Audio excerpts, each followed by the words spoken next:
Hello, welcome to प्रारंभ SSC. और आज हम पढ़ने वाले हैं द फ्यूचर ऑफ फूड। तो जैसा हम जानते हैं कि फ़ूड हमारे लिए कितना इम्पॉर्टेंट होता है, उसके अलावा हम लोग जी नहीं सकते हैं, और ये आप लोग भी जानते हो।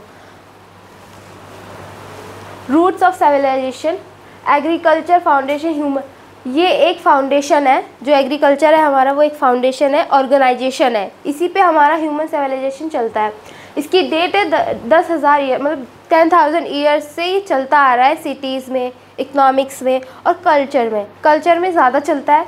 और ये हमें हमारी जो डाइट्स है, मतलब फूड है, खाने का तरीका, रहन सहन का तरीका, पॉपुलेशंस, ये सब बढ़ा रहा है और उनकी चेंजेस ला रहा है।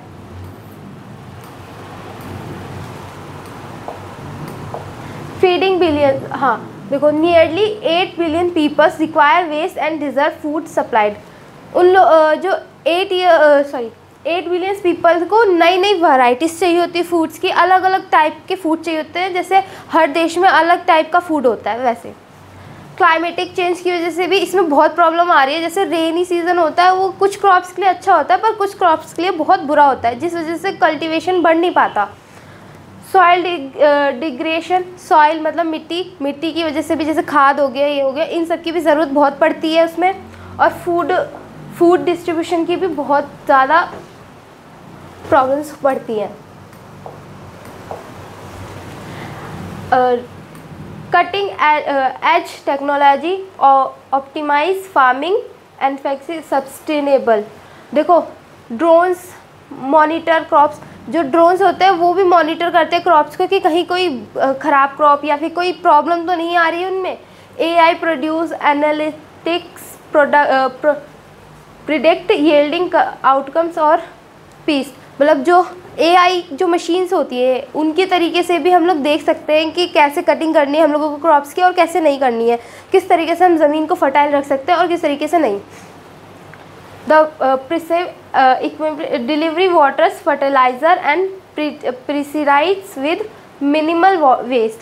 जो वाटर होता है, इसमें हमें देखना होता है कि कितना वाटर डालना है, कितनी खाद डालनी है हम लोगों को, कितना ये सब करना है, ताकि हमारी खाद बहुत, हमारा जो क्रॉप है वो बहुत अच्छी तरीके से बने। Generate green horizon regeneration practice for a healthier plants. हम लोग देखते हैं इसमें कि हेल्दियर प्लांट्स को कैसे ग्रो कर सकते हैं।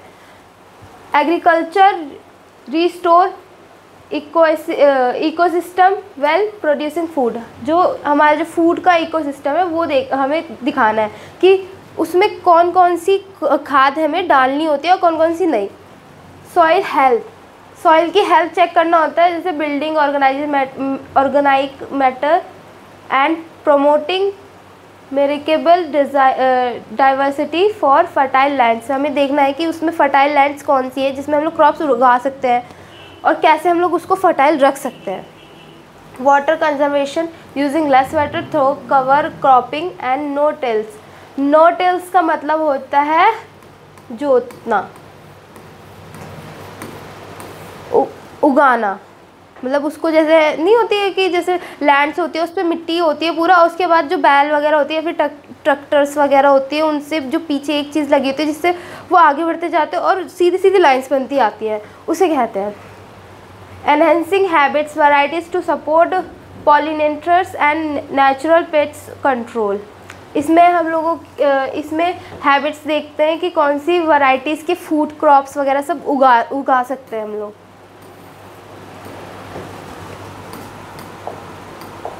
From farm to fork, strategics global food. अब हम लोग ग्लोबल फूड्स के बारे में जानते हैं।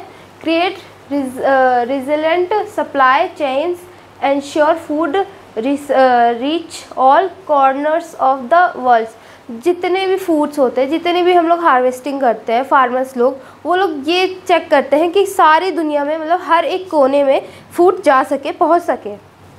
Improving infrastructure for transport and storage.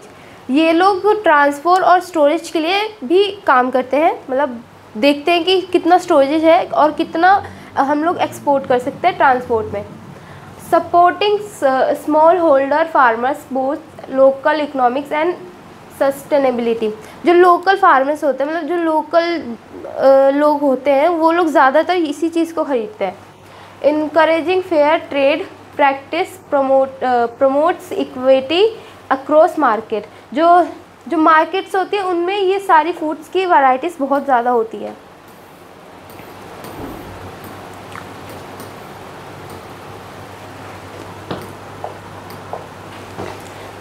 The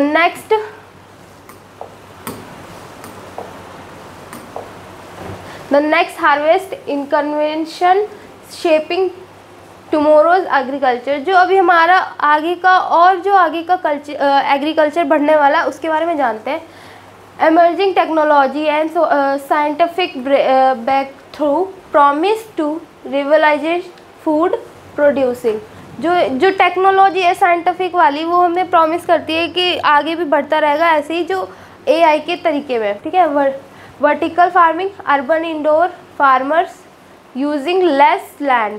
जो अर्बन लोग हैं, जो गांव के लोग हैं, जो शहर में नहीं रहते हैं, वो लोग एक थोड़ा सा कम लैंड यूज़ करते हैं, बहुत ही जिसमें मिनिमल होता है ना वैसे। And water well growing year rounds. जो ईयर राउंड्स होते हैं उनको ग्रो करने के लिए RISPR and others tool developed crops. इसका जो मतलब होता है ये आप मुझे कमेंट सेक्शन में बताएंगे इसका फुल फॉर्म पर, लेकिन मैं इसका मतलब बता देती हूँ कि ये जो लैंड्स की फर्टाइलाइजेशन होती है और उनका जो क्रॉप का बढ़ना होता है उसको तेज कर देता है, मतलब बढ़ाना कर देता है। Alternative proteins, lab grown meets and plant based proteins reduce environmental impacts. ये रिड्यूस करता है जो एनवायरमेंटल है, जो हमारी प्रकृति है उनको देखता है कि हमारा जो प्रकृति है उसको भी अच्छे से ग्रो करता है और हमारे क्रॉप्स को भी। Cultivating change our role in a sustainable food future. जो फूड का फ्यूचर होता है वो हमें दिखाता है। Sustainable agriculture require collective communities commitment from farmers, consumers, policymakers and businesses. ये जो हम फूड कल्टीवेशन होता है इसमें हम फार्मर्स की भी ज़रूरत पड़ती है और बिजनेस भी होता है इससे, और हमारी जो इकोनॉमिक ग्रोथ है वो भी बढ़ती है। Support regenerate and technology enabled farming method. इसमें हमें ये दिखाता है कि कौन कौन सी फार्मिंग मेथड है, कौन कौन सी तरीके से हम लोग फार्मिंग कर सकते हैं। Advocate for policy addressing climate and food equality. Food और क्लाइमेट की वजह से जो हमारा वेदर है उसके हिसाब से ही फूड कल्टीवेशन होता है। Adopt mindful consumption practice to reduce waste.